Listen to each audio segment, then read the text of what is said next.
Makanya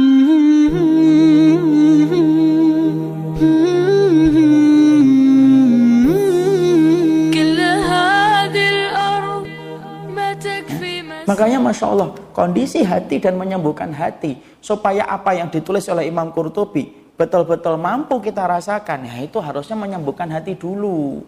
Dan menyembuhkan hati itu kata Imam Ibnu Qayyim persis sebagaimana kita menyembuhkan orang yang sakit.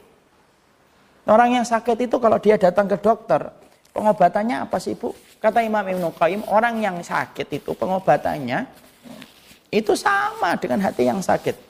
Orang yang datang ke dokter, pertama kali apa dokter itu bilang?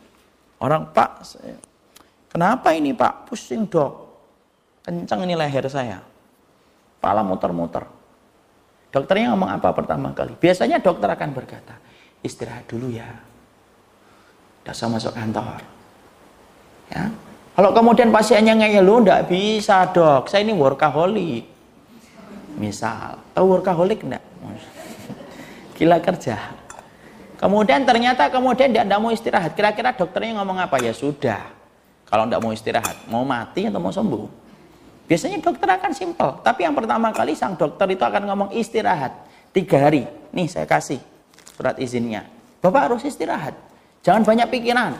Lepaskan beban. Lepaskan beban. Tidak usah dipikirin omongan orang itu. Misalkan. Jadi lepaskan pikiran itu. Pertama kali dokter kayak gitu. Iya. Lah apa kaitannya dengan menyembuhkan hati yang tadi terlalu keras? Sama.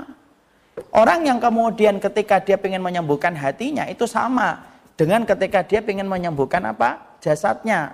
Kalau tadi jasad harus diistirahatkan, kalau hati juga diistirahatkan. Cuma mengistirahatkan hati tidak sebagaimana mengistirahatkan jasad. Istirahatnya kemana?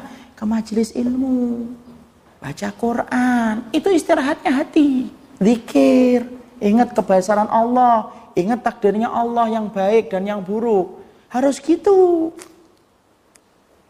Kalau kemudian dia tidak mengistirahatkan, ya susah. Orang bisa nggak sembuh itu kemudian setelah itu dikasih dokter sama pilnya banyak, kemudian setelah itu datang lagi dia seminggu. Kemudian dia protes, dok kok nggak sembuh? Bapak sudah istirahat belum? Loh, saya nggak pernah istirahat. Habis dari sini kerja. Loh, dokternya kan ngomong, gimana sih Bapak? Kan saya sudah suruh pilih itu istirahat. Sama istirahatnya jasad dengan istirahat tidak boleh memikirkan beban yang berat. Sama istirahatnya hati itu gimana? Istirahatnya hati datang ke kajian.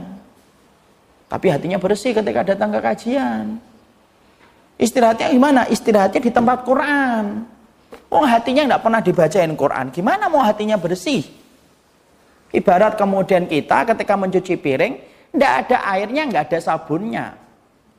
Bisa nggak piring itu bersih kita pelototin? Nggak bisa. Ya Allah bisa bersih dengan doa? Nggak bisa. Harus dibersihin. Harus kemudian airnya didatengin, sabunnya didatengin, baru kemudian kita usap, baru kemudian bersih. Sama. Hati itu kalau tersentuh dengan Quran, tersentuh dengan zikir, tersentuh dengan kemudian majelis ilmu, baru kemudian setitik hitam-hitamnya mulai ada hilang. 1, 2, 3. Loh, wong pakaian aja harus dikucek kok. Ibu nggak bisa nggak sekarang itu sehebat-hebatnya sabun? Ada nggak sabun itu yang kemudian iklan? Anda tidak usah ngucek, biarkan saja, nanti hilang sendiri. Nggak ada. Sehebat-hebatnya walaupun kemudian sabunnya dari Jepang sekalipun, alah Jepang, Cina aja lewat apalagi. Nggak bisa, kan harus ada diucek. Berarti harus ada usaha. Iya, harus ada usaha. Makanya datang ke kajian. Makanya Bu, kalau kita datang ke kajian kan bisa ngerasain nggak? Masya Allah. Jadi kemudian kita, ya Allah benar ya. Ya memang sifatnya memang beda-beda. Setiap orang ada yang sampai 2 hari, 3 hari masih nempel di hatinya. Yang kemarin dipelajari. Ada yang 1 hari nempel. Ada yang 1 hari nempel. Ada yang 1 jam nempel. Ada yang ustadz yang ngomong subhanakallah hilang. Ya beda-beda tergantung kotornya hati dia. Tergantung kotornya hati dia. Tapi orang itu biasanya kalau habis datang ke kajian itu pengen berubah. Misalkan kajiannya tentang istri yang dirindukan surga. Oh Masya Allah, yang pertama istri yang dapat rindu suami. Pulang-pulang pasti suaminya itu Masya Allah. Kok tiba-tiba istri saya berubah ya? Ini minta apa ya kira-kira habis ini? Kenapa kok istrinya berubah? Habis dapat kajian. Berapa lama? Ya tergantung. Hampir 5 hari ada, nanti kemudian ketika martabak lupa dibawa jadi marah lagi, ya bisa jadi. Tapi yang jelas temukan hatimu pada Quran. Itulah kata para salaf. Temukan hatimu pada Quran. Kenapa? Itu pertama kali yang harus dilakukan ketika menyembuhkan hati. Makanya orang kalau kemudian mengatakan, saya ingin tobat, sudah tua, tapi ternyata tidak pernah mau datang ke kajian. Loh, terus kita mayang, loh, gimana kamu jadi benar pengen berobat itu? Kamu kemudian tidak pernah datang ke kajian kok. Datang ke kajian itu sarana mengingatkan hati. Walaupun terkadang ketika datang ke kajian kita merasa disindir. Iya, walaupun ustadznya tidak bermaksud untuk nyindir. Jangan kemudian marah, nggak ngaji lagi, nggak, kenapa? Ustadznya nyindir saya. Ustadznya aja nggak kenal antum kok. Udah usah GR. Kadang-kadang ilmu yang kita dapatkan itu kadang-kadang seakan-akan nyindir kita. Tapi pada hakikatnya bukan nyindir, karena memang ilmu memang sifatnya mengkoreksi. Contoh saya dulu ketika saya belum nikah, ibu, sudah lama ini, 8 tahun, 10 tahun yang lalu. Kadang-kadang kalau ustadznya lagi ngomong, ada pemuda ndak nikah-nikah, mau ketemu dajjal sebelum nikah.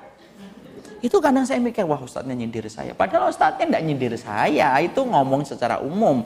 Tapi salah satu sifat dari ilmu itu apa? Mengkoreksi. Makanya apa? Temukan hati kita yang pertama di majelis ilmu. Kenapa? Istirahatnya hati pada majelis ilmu. Makanya kalau nurutin kerjaan di rumah tidak ada habis-habisnya, ibu. Ya kan? Namanya apalagi ibu-ibu, ratunya rumah tangga itu apa? Ibu. Korden dikit mencong aja kita akhirnya berhenti ngurusin kok. Kalau kita ngikutin itu tidak akan ada habisnya. Maka datang, dipaksa ke kajian, di situ kita akan merasakan kebaikan. Sama, zikir, sama. Zikir itu kalau nggak dipaksa juga nggak bisa. Ibadah itu pertama memang harus dipaksa. Tanya sama orang yang mereka sudah mampu melaksanakan perkara satu perkara. Itu rata-rata tanya, Pak, kuncinya apa sih Pak, kok mampu? Sholatnya itu selalu di saf yang pertama. Selalu ngomong, dipaksa Ustaz. Kok mampu dia menghafalkan Quran kayak gitu? Dipaksa. Harus dipaksa menjadi kebiasaan dan akhirnya menjadi kenikmatan. Semua perbuatan baik itu harus dipaksa. Kenapa? Karena fitrah itu berbarengan dengan nafsu. Dan nafsu itu ada nafsu yang menyuruh kita untuk meninggalkan ketaatan. Itu nafsu. Makanya apa? Akhirnya kemudian harus dipaksa. Baru kemudian di situ kita akan menemukan hati kita. Kemudian setelah itu, apa pengobatan hati Ustaz? Supaya akhirnya kita ngerespon itu setiap nasihat dari kematian itu masuk ke hati kita. Karena kita tadi kan khawatir, loh saya itu tidak melakukan dosa besar kok, ngelihat kuburan kok biasa aja ya. Jadi kalau kita ngelihat kuburan kok biasa, kemudian kita duduk di samping nisanya kok biasa perasaan kita.